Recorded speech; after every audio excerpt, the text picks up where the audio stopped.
Unchain My Supply, l'actu du recrutement dans la supply chain. Géraldine Zinde, bonjour. Bonjour Michel. Vous êtes consultante chez Fed Supply à Aix-en-Provence et on va s'intéresser aujourd'hui au profil dans le secteur transport logistique. Difficulté à trouver d'ailleurs ces profils dans le marché actuel.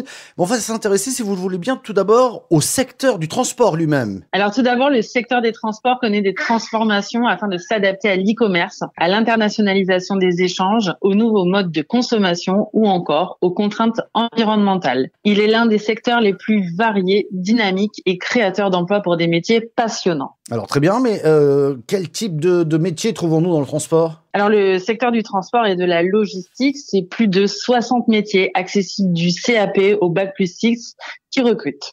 Déjà dans le transport, on peut retrouver des domaines d'activité différents comme le routier, le ferroviaire, l'aérien ainsi que le maritime fluvial. Les familles de métiers dans ces différents secteurs sont transport-chargeur par exemple, gestionnaire d'exploitation, exploitant de transport, l'affrètement, la douane et les exploitants de transport. Et quelles sont les formations professionnelles dans ce secteur ? Du CAP au diplôme d'ingénieur en passant par les bacs professionnels, BTS, DUT, licence ou encore école spécialisée, les formations sont nombreuses. Pour autant, des parcours différents sont possibles selon le domaine d'activité. Dans le secteur du transport logistique, le BTS GTLA, gestion des transports et logistique associée, le BUT, bachelor universitaire de technologie, management de la logistique et des transports et certains TP, titres professionnels, mènent à des emplois variés. Chef de quai en entrepôt, dispatcher, affréteur, gestionnaire de stock, déclarant en douane ou agent de transit. Ces deux derniers sont aussi accessibles avec un BTS commerce international. On trouve des spécialisations en logistique de distribution, logistique et achat ou logistique internationale en licence professionnelle.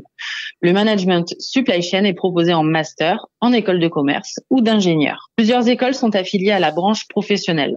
Astral regroupe notamment l'ISTELI, l'École supérieure des transports, l'École nationale supérieure de transport de voyageurs. De son côté, Promotrans s'appuie sur un réseau de CFA et sur Subdelog. D'autres écoles spécialisées proposent des cursus dédiés, le CNAM ITIP, l'ISLT ou l'ESLI. Et pour finir, donc, comment bien recruter ces profils ? Les entreprises doivent proposer des avantages et des incitatifs pour attirer les candidats.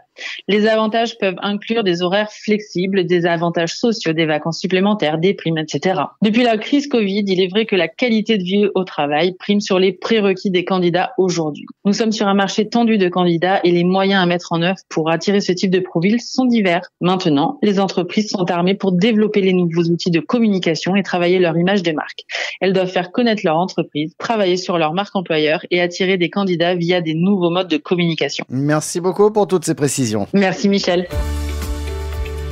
Unchain My Supply, l'actu du recrutement dans la supply chain.